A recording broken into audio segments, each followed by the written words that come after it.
हे 2 वर्ष जे आहेत हे गेल्या दशकामधले किंवा त्याहीपेक्षा 2 दशकामधले सर्वाधिक तापमानाचे वर्ष ठरलेले आहे आणि हवामान बदलाचे वर्ष ठरलेले आहे. या वर्षीचं तापमान प्रचंड वाढलं आहे. संपूर्ण जगभर तापमान वाढलेलं आहे. युरोपमधलं तापमान वाढलेलं आहे. भारतामधलं तापमान प्रचंड झालं आहे. इतरही देश जे थंड होते त्याचं पण तापमान वाढलेलं आहे.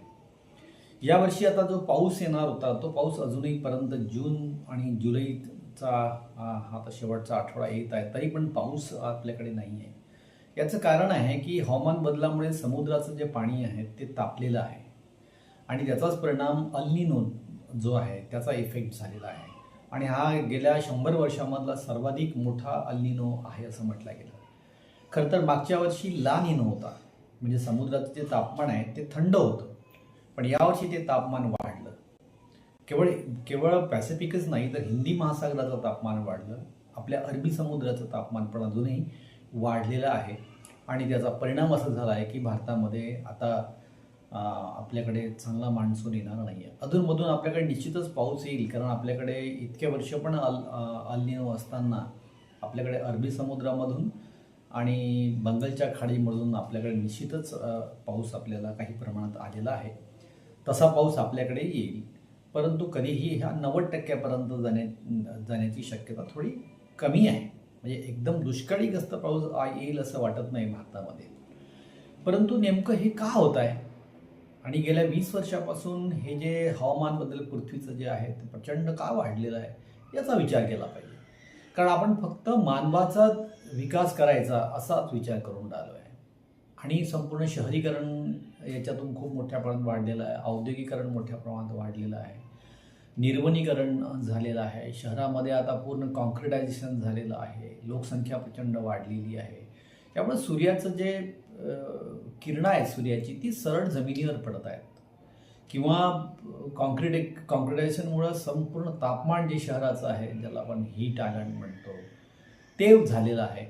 आणि म्हणून आता आपल्याला याचा विचार करावा लागेल की जर असंच राहिलं किंवा पुढे पुन्हा वाढत राहिलं आणि आपण झाडं मोठ्या प्रमाणात लावली नाही, कारण आपला विकास जो आहे तो वृक्षामुळे झालेला आहे, जंगलामुळे झालेला आहे, परंतु आपण आपला विकास आताच्या नावानं आपण हे संपूर्ण झाडं तोडतो, वृक्ष तोडतो आणि जंगलं तोडतो आहे. याच्यामुळे जास्तीत जास्त मला वाटतं 25 वर्षापर्यंत मानव चांगला राहील थोडासा, परंतु नंतर मानवाचा प्रचंड मृत्यू म्हणजे करोडो संख्येने लोक मरणार हे निश्चित आहे. माझ्या एका पुस्तकामध्ये मी 2012ला लिहिलं होतं की त्या दशकामध्ये फार मोठी रोगराई येणार आहे आणि आपल्याकडे तशा प्रकारची कोरोना आपल्याकडे आलेला होता. पुन्हा या 10 वर्षामध्ये पुन्हा एक रोगराई आपल्याकडे निश्चित येणार आहे. तर दर 10 वर्षांतर हे रिपिटेशन होणार आहे हे निश्चित आहे. तर यासाठी आपल्याकडे आता खूप मोठे बदल करण्याची गरज आहे. राजकारण्यांनी, विशेषतः प्रशासन आहे त्यांनी आणि लोकांनी पण हे बदल करण्याची गरज आहे. विशेषतः याचं नुकसान किती झालेलं असेल तर उद्योगाचं नुकसान मोठ्या प्रमाणात झालेलं आहे. त्याहीपेक्षा शेतकऱ्याचं नुकसान फार मोठं झालं आहे. शेतीचं नुकसान फार मोठं झालेलं आहे. आणि म्हणून आपल्याला जर सुधारायचं असेल तर शेतीची जी पद्धती आहे, पारंपरिक पद्धती आहे, ती बदलावं लागेल. आणि अति पाऊस जेव्हा येतो तेव्हा आपलं पीक कसं राहील, कमी पाऊस येतात तेव्हा आपलं पीक कसं राहील, ते कसं वाढेल याचा निश्चितच आपण विचार केला पाहिजे. तरच आपलं हे डेव्हलपमेंट आहे ते डेव्हलपमेंट होणार आहे. आणि यासाठी म्हणजे आपण युद्धपातळीवर यासाठी प्रयत्न करावा लागणार आहे. नाही तर आपलं जीवनच धोक्यात आहे.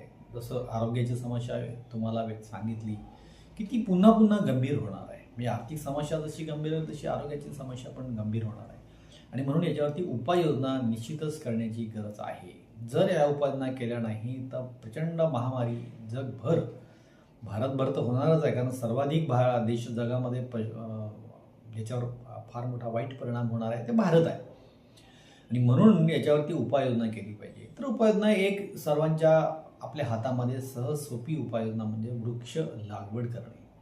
प्रत्येक घरी, म्हणजे ते कॉन्क्रीटचं घर असेल तर त्याची सुधारणा केली पाहिजे. त्याला आपण व्हाईट कलरमध्ये त्याला कन्वर्ट केलं पाहिजे, तर त्याच्यामध्ये तापमान काही कमी होईल. सोलर सर्व पॅनल्स आपल्या घराच्या छतावर लावली पाहिजे आणि प्रत्येकाच्या घरी 2 मोठी झाडं जी आहेत ती झाडं लावली पाहिजे. म्हणजे जिथं जे शहर आहे तिथे तिथं जेवढी झाडं लावता येईल तेवढी झाडं लावली पाहिजे.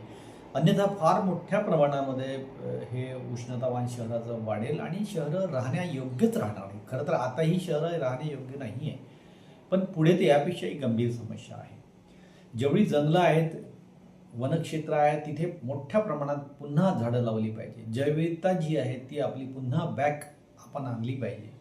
सर्व जीव आहे, सजीव आहे, त्यांची वाढ झाली पाहिजे. पुन्हा मोठ्या प्रमाणात वाढ झाली पाहिजे.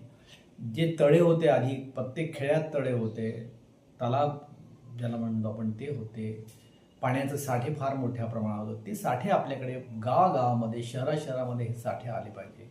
भूजल जे आहे त्याचं प्रमाण वाढण्यासाठी आपल्याकडे कॉन्क्रिटायझेशन कमी केलं पाहिजे. शहरीकरण आहे तिथे अशा प्रकारची व्यवस्था केली पाहिजे की पाणी आहे ते पाणी जमिनीत गेलं पाहिजे, तरच तुम्हाला उन्हाळ्यामध्ये उन्हाळ्यामध्ये पाणी पिण्यासाठी आणि वापरासाठी मिळेल. तर अशा प्रकारच्या पुन्हा काही खूप उपाययोजना आहेत त्या प्रशासनाने केल्या तर आपण नक्कीच या हवामान बदलावरती यश मिळवू शकतो, त्या सुधारणा करू शकतो आणि मानवाला जगण्यासाठी त्याच्यावरती नियंत्रण आपण निश्चितच करू शकतो. खरं तर खूप समस्या आहेत. मानवाला जर जगायचं असेल पुढच्या काळामध्ये 25 वर्षानंतर तर समस्या खूप गंभीर आहे, त्यात काही वाद नाही आहे. ज्या पद्धतीनं आपण विकासाच्या नावाखाली जे डेव्हलपमेंट करतो आहे निसर्गाला तोडून, ज्या वनांनी ज्या झाडांनी आपल्याला जीव दिला, आपल्याला श्वास दिला, कारण आपण त्या झाडांसाठी श्वास देतो कार्बन डायऑक्साईड आणि झाडं ही आपल्यासाठी ऑक्सिजन देतात. म्हणून दोघाही जोपर्यंत टिकणार तोपर्यंत विश्व टिकणार आहे. सर्व सजीवसृष्टी जैविकता ही जर टिकली नाही तर मानव कधीही टिकणार नाही.